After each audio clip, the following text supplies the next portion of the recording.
दोस्तों, बहुत सारी घटनाएं आप देखते रहते होंगे कि छोटी क्लासेस के बच्चों के लिए जो कॉपीज की जो कीमत है, जो प्राइस है, वो 1200 रुपये, 1000 रुपये ऐसे कॉपीज हो, किताब हो, इस तरह की हो। 3-3 हज़ार रुपये में 3 किताबें। और बहुत बहुत सारे वीडियोस भी वायरल हुए हैं।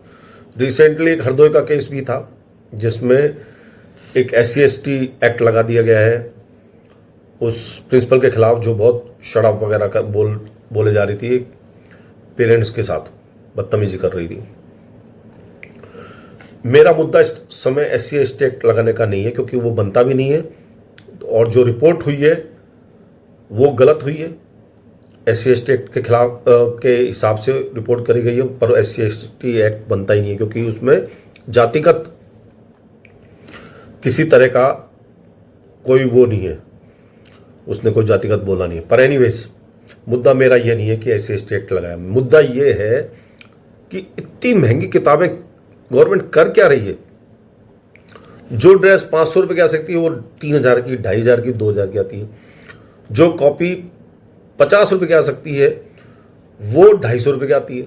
जो किताब 200 रुपये की आ सकती है वो किताब 1200 रुपये की आ रही है। मुद्दा ये है।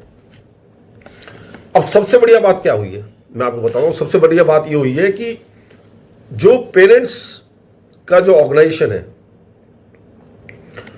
उसमें सर्व जाति के लोग हैं, ठीक है। वो लोग जो भी थे, जो विक्टिम्स थे, वो SC/ST समुदाय से आते थे। पर जो प्रिंसिपल के खिलाफ खड़े हुए उसमें सर्व जाति के लोग खड़े हुए।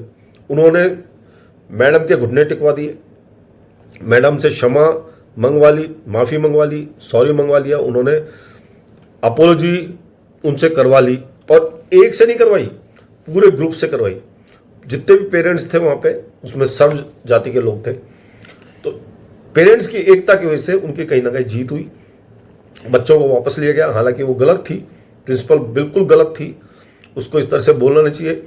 एक प्रिंसिपल को तो माता के समान माना जाता है बच्चों का, हर बच्चे का, पर वो कहीं ना कहीं प्रॉफिट, जो आज बिजनेस हो गया है एजुकेशन, उसमें कहीं ना कहीं वो फंसी हुई थी और इस तरह का बिहेवियर उसका था।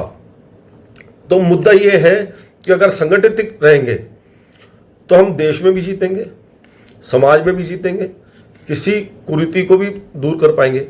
और अगर हम जातियों में बटे रहेंगे तो हाल ये होने वाला है कि वो अकेला कुछ नहीं कर सकता और किसी भी चीज़ को अपने मनवा नहीं सकता। तो बहुत बहुत धन्यवाद। आपका दिन शुभ रहे।